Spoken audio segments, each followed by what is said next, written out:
Hello प्यारे साथियों, सभी को जय श्री कृष्ण, राधे राधे। मैं आपका अपना साथी हरिओम आज फिर उपस्थित हूँ आपके बीच एक दो तीन चार बड़े ही जनरल क्वेश्चन लेके, यानी बड़े नॉर्मल क्वेश्चन है। और इस तरीके के क्वेश्चन आई थिंक हर एक एग्जाम में बनते ही, हर एक लेवल के एग्जाम में बनते ही बनते हैं। तो इस तरीके के क्वेश्चन को बनाने का मैं बताऊंगा आपको सबसे आसान और बेस्ट तरीका। इस तरीके के क्वेश्चन को बनाने का तरीका क्या होता है, कैसे बनाए जाते हैं, इस तरीके के क्वेश्चन अगर आपके सामने आ जाते हैं, तो अगर इस तरीके के क्वेश्चन को देखकर आप भी भ्रमित हो जाते हैं, तो आई थिंक ये वीडियो आपको पूरा देखना चाहिए। वीडियो को पूरा देख के जाएंगे तो इस तरीके के क्वेश्चन को बनाने में आई थिंक आपको भी कठिनाई नहीं होने वाली है। तो आइए वीडियो को शुरू करते हैं बिना देरी किए हुए आइए बनाते हैं क्वेश्चन को बड़े ही आसान तरीके से। आपको करना क्या है, वीडियो शुरू करने से पहले मैं आपसे बस यही कहना चाहूंगा, अगर नए हैं तो इस तरीके की अगर और भी वीडियो आपको चाहिए ना, तो आपको करना क्या है, नए हो तो सब्सक्राइब और फॉलो करिएगा, और वीडियो अच्छा लगने के बाद लाइक और अपना प्यार कमेंट में हमें जरूर देके जाएगा, और ये जरूर बता के जाएगा कि आपको हमारी वीडियोज कैसी लगती है। और इस तरीके की और भी वीडियो चाहिए ना, तो बने रहिएगा हमारे साथ। मैं इस तरीके की अच्छी अच्छी वीडियो, अच्छी अच्छी ट्रिकें और अच्छे अच्छे क्वेश्चन मैं इस प्लेटफॉर्म पर आपको प्रोवाइड करवाता रहता हूं। तो हमारे साथ जुड़िएगा इस तरीके की और भी वीडियो पाने के लिए। तो आइए बनाते हैं क्वेश्चन को बड़े ही ध्यानपूर्वक। क्वेश्चन मैंने चुके, तो आइए क्वेश्चन को बनाते हैं बड़े ध्यानपूर्वक। पहला क्वेश्चन मैंने क्या लिया है, यदि r का r प्रतिशत 144 है तो r का मान कितना होगा। दूसरा क्वेश्चन है, यदि हमारा यस का यस प्रतिशत 169 है तो यस का मान कितना होगा। तीसरा क्वेश्चन है हमारा, अगर q प्रतिशत 196 हो तो q का मान क्या होगा। अब यहाँ चौथा क्वेश्चन है हमारा, जब t का t प्रतिशत 324 हो तब t का मान क्या होगा। आइए इन चारों क्वेश्चन को बारी बारी से बनाते हैं बड़े ध्यानपूर्वक। तो वीडियो के लास्ट तक बने रहिएगा, और अच्छा लगने के बाद लाइक और कमेंट करके जरूर जाएगा। और हाँ, अगर अभी भी सब्सक्राइब और फॉलो नहीं किया, ये सामने जो सब्सक्राइब और फॉलो का बटन दिख रहा है, इसे टक से दबाओ, सब्सक्राइब और फॉलो करिए, और इस तरीके की और भी अच्छी अच्छी ट्रिकें और अच्छे अच्छे क्वेश्चन जरूर पाइएगा। तो आइए पहला क्वेश्चन बनाते हैं बड़े ध्यानपूर्वक। देखिए पहले क्वेश्चन को आप समझो, क्वेश्चन क्या बोल रहा है, यदि आर का, तो यदि आर का की बात हुई है तो हम पहले यहाँ गुणा का चिन्ह लगा लेंगे। फिर आर का आर प्रतिशत, तो आर है, आर को अब जब ये प्रतिशत हटाएंगे ना, तो प्रतिशत का मतलब ही होता है 100 भैया, क्या 100, ठीक है। प्रतिशत हटेगा तो 100 लग जाएगा। और इस सबके बराबर में आपको कितना दिया गया, 144 दिया गया। कितना दिया गया है, 144 दिया गया है। इतना काम करने के बाद आपको करना क्या है, अब जब आप इसे हल करोगे तो जब आर की मल्टीप्लाई आर से करवाओगे तो ये आपका हो जाएगा आर स्क्वायर। कितना हो गया, आर स्क्वायर हो गया। बराबर है तो बराबर लगाएंगे। अब एक चीज आपको और भी पता होनी चाहिए, जब ये बराबर की इधर अगर बटे में और बराबर के इधर 100 को भेजेंगे ना, तो ये आपका काय में हो जाएगा, ये आपका हो जाएगा मल्टीप्लाई, यानी गुणे में हो जाएगा। काय में हो जाएगा, गुणे में हो जाएगा। तो आइए इसको हम भेजते हैं, तो ये 144 है, 144, और इधर भाग में है तो इधर आएगा, काय में हो जाएगा भैया, गुणे में हो जाएगा। इतना काम कर लिया बड़ी आसान ढंग से, परेशानी दिक्कत नहीं हुई ना। तो आइए आगे भी देख लीजिएगा। अब आपको आगे क्या करना है, आर है तो भैया आर पे से हम स्क्वायर हटा देंगे।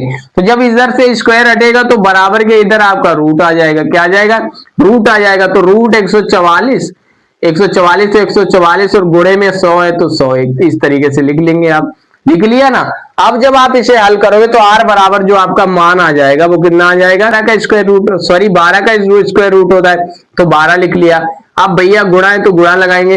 अब 100 तो पता ही होगा आपका किसका स्क्वायर रूट होता है, तो 100 होता है आपका 10 का स्क्वायर रूट। किसका, 10 का स्क्वायर रूट होता है। बराबर में जो आपका आंसर निकल के आएगा वो 12.120 निकल के आएगा। कितना, 120, यानी आर बराबर जो हमारा आंसर होगा वो कितना होगा, 120 होगा। इस क्वेश्चन को बनाया हमने बड़े ही ध्यानपूर्वक। मतलब क्लियर हुआ क्वेश्चन, दिक्कत हुई नहीं ना हुई। आइए इसको इसी तरीके को थोड़ा और भी बेस्ट बनाते हैं, और भी थोड़ा अच्छे तरीके से बनाते हैं। तो आइए जब यहां देखिए, यदि s बराबर, यानी यदि s का s प्रतिशत 169 है, यानी s का s प्रतिशत हटेगा तो बटे में आ जाएगा आपका 100। अब बराबर में कितना दिया गया भैया, 169 दिया गया। कितना दिया गया, 169 दिया गया। इतना लिख लिया ना आपने। अब इसको जब हल करोगे तो जब s की s से मल्टीप्लाई यानी गुणा करवाओगे तो ये बराबर में आपका हो जाएगा, ये बराबर में आपका हो जाएगा s स्क्वायर हो गया, s स्क्वायर हो गया ना। अब क्या करना है आपको, बराबर है तो बराबर लगाएंगे इस तरीके से। अब जब 100 इधर भाग में इधर जाएगा तो काय में हो जाएगा, बटे सॉरी गुणे में हो जाएगा। तो 169 मल्टीप्लाई बाई गुणे में आ जाएगा 100, इस तरीके से आ गया 100। अब जब ध्यान रखिएगा, यहां से आप स्क्वायर हटाओगे ना एस के ऊपर से, तो इधर आपका स्क्वायर रूट आ जाएगा। इस तरीके से रूट आ गया तो 169 मल्टीप्लाई बाई 100। ठीक है, अब यहां देख लीजिएगा, इतना काम हो गया ना। अब जब यहां देखिए एस है तो एस बराबर, अब जब ये 169 ना होता है, किसका स्क्वायर रूट होता है? अगर आपको नहीं पता है तो मैं बता रहा हूं, किसका होता है? 13 का स्क्वायर रूट होता है। कितने का होता है? 13 निकल के आ जाएगा। अब जब 100 को बाहर करोगे स्क्वायर से तो यहां से नॉर्मल सी बात है, आपका 10 आ जाएगा। अब आपका यस बराबर कितना आ जाएगा? 13 और 10 की जब आप मल्टीप्लाई यानी गुणा करवाओगे तो ये आपका हो जाएगा 13.130। कितना आ जाएगा? 130।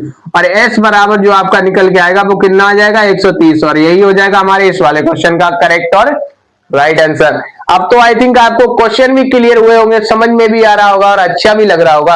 अब अगर वीडियो अच्छा लग रहा हो, क्वेश्चन क्लियर हो रहे हो और मेरे पढ़ाने का तरीका अच्छा लग रहा हो तो आपको करना क्या? अगर अभी भी सब्सक्राइब और फॉलो नहीं किया है तो आई थिंक अब आपको कर लेना चाहिए। अब क्या सोच रहे हो यार, ये सामने जो सब्सक्राइब और फॉलो का बटन दिख रहा है इसे टक से दबाओ, सब्सक्राइब और फॉलो करिएगा और इस तरीके की और भी वीडियो पाइएगा हमारे साथ। आइए क्वेश्चन नंबर 3 को बनाते हैं इसी तरीके का, बिल्कुल इसी तरीके को हम बेस्ट में बेस्ट बनाते जा रहे हैं। तो आइए मतलब आपको अच्छे से क्लियर हो जाए, हमारी कोशिश यही रहती है कि जो भी वो स्टूडेंट्स को अच्छे से क्लियर करवा के जाऊं। तो आइए ये इस वाले को भी बनाता हूं बड़े ध्यानपूर्वक। पहला क्वेश्चन, ये क्वेश्चन क्या है? अगर क्यू प्रतिशत कितना है भैया? 196 है। यदि भैया क्यू प्रतिशत कितना है? 196 है, तो क्यू का मान क्या होगा? क्वेश्चन हमसे पूछ रहा है यदि क्यू प्रतिशत कितना है? 196 है, तो क्यू का मान क्या होगा? आइए इसको भी बनाते हैं। तो क्यू भैया क्यू प्रतिशत हटेगा तो मैंने बताया आपको बटे में कितना आ जाएगा? 100 आ जाएगा। और पूरे के बराबर में आपको कितना दिया गया? 196 दिया गया। कितना? 196 दिया गया। अब तो बना ही लोगे, आपको अब तो बनाना आसान हो गया है ना, आपको समझ में भी आ गया होगा। तो वीडियो को यहीं पर रोकिएगा और इस क्वेश्चन को बनाइएगा और जितना आपका आंसर आ रहा है उसे कमेंट में करिएगा, कमेंट करके हमें जरूर बताइएगा। और हाँ, अगर नहीं समझ में आ रहा है तो वीडियो को पूरा देख के जाइएगा। अब आपको करना क्या है? जब भैया क्यू और क्यू की आप मल्टीप्लाई करवाओगे तो आपको हो जाएगा क्यू स्क्वायर। कितना हो गया? क्यू स्क्वायर हो गया। तो बराबर है तो बराबर लगा लिया इस तरीके से। अब आगे आपको क्या करना है? मैंने आपको बताया कि जब इधर कोई चीज भैया बराबर के इधर अगर भाग में है उधर भेजोगे तो भैया काय में हो जाएगी? भैया गुणा में हो जाएगी, मल्टीप्लाई में। और अगर इधर मल्टीप्लाई यानी गुणा में होती, अगर बराबर के उधर भेजते तो आपकी हो जाती काय में? भाग में हो जाती। ठीक है, तो जब इधर भाग में बराबर के इधर भेजेंगे तो ये आपकी हो जाएगी 196 और इधर भाग में है तो उधर चली जाएगी, उधर भेजा तो ये आपका 100 हो गया मल्टीप्लाई में। अब आपको ध्यान देना है, आप क्या करना है? जब हम आप इधर से भैया हटाएंगे ना ये क्यों, जब इधर से आप ये स्क्वायर हटेगा ना तो इधर वाली संख्याओं पर आपका चढ़ जाएगा भैया। इधर आपका क्या हो जाएगा? स्क्वायर बस रूट आ जाएगा। क्या इधर वाली जो संख्याएं इन पर 196 और 100 पर आ जाएगा आपका रूट। क्या आ जाएगा? रूट आ जाएगा।